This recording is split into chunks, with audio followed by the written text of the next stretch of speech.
சேலம் மாவட்டம் சங்ககிரியில் முன்விரோதம் காரணமாக போலீசாரால் தேடப்பட்ட குற்றவாளி வெட்டி கொலை செய்யப்பட்ட சம்பவத்தால் பெரும் பரபரப்பு ஏற்பட்டுள்ளது. சேலம் மாவட்டம் சங்ககிரி வாணியர் காலனியைச் சேர்ந்த யமஹா மூர்த்திக்கும் வேலம்மா வலசு பகுதியைச் சேர்ந்த கனகராஜ் என்பவருக்கும் இடையே கொடுக்கல் வாங்கல் சம்பந்தமாக முன்விரோதம் இருந்து வந்ததாக கூறப்படுகிறது. கடந்த அக்டோபர் 13ஆம் தேதி மூர்த்தி தனது நண்பரான சங்ககிரி RS பகுதியைச் சேர்ந்த அசோக்குமார் என்பவரிடம் சென்று கனகராஜ் அசோக்கின் குடும்பத்தை தவறாக ஊருக்குள் பேசி வருவதாக கூறியுள்ளார். அசோக்குமார் கனகராஜை சின்னாகவுண்டனூர் ஐயப்பன் கோவில் அருகே வரச் சொல்லிய நிலையில் தன் நண்பர் சரவணனுடன் அப்பகுதிக்கு சென்றுள்ளார் கனகராஜ். அங்கு அவரை அசோக்கும் மூர்த்தியும் வெட்ட முயன்ற நிலையில் தடுக்கச் சென்ற சரவணனின் கைவிரல் துண்டானது. இருவரும் சத்தம் போடவே மூர்த்தியும் அசோக்கும் அங்கிருந்து தப்பியுள்ளனர். சரவணன் அளித்த புகாரின் பேரில் போலீசார் வழக்கு பதிந்து அசோக்குமாரை கைது செய்தனர். தலைமறைவான மூர்த்தி தேடப்பட்டு வந்த நிலையில் நேற்று நள்ளிரவு சங்ககிரி பச்சக்காடு சின்னாகவுண்டனூர் சாலையில் மூர்த்தியை ஓட வெட்டி படுகொலை செய்துவிட்டு தப்பியுள்ளனர் மர்ம நபர்கள்.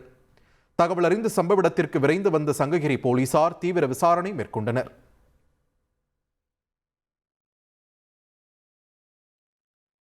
பூந்தமல்லி தனிக்கிளை சிறையில் கைதிகளின் அறையில் இருந்து கஞ்சா, செல்போன் பறிமுதல் செய்யப்பட்டதை தொடர்ந்து ஆம்ஸ்ட்ராங் கொலை வழக்கில் கைது செய்யப்பட்ட நபர்கள் உட்பட 38 பேர் புழல் சிறைக்கு மாற்றப்பட்டனர். பூந்தமல்லி தனிக்கிளை சிறையில் கைதிகளின் அறையில் நடைபெற்ற சோதனையில் 20 கிராம் கஞ்சா, 5 செல்போன்கள் மற்றும் பணம் பறிமுதல் செய்யப்பட்டன.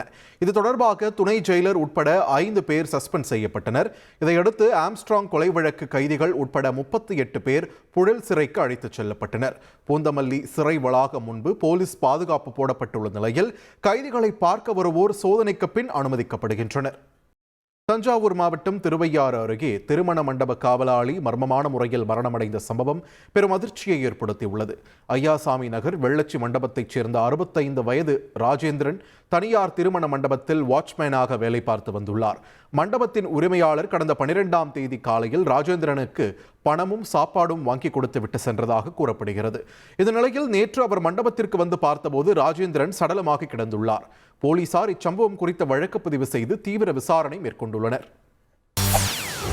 செய்திகளை உடனுக்குடன் தெரிந்து கொள்ள உடனே சப்ஸ்கிரைப் பண்ணுங்க.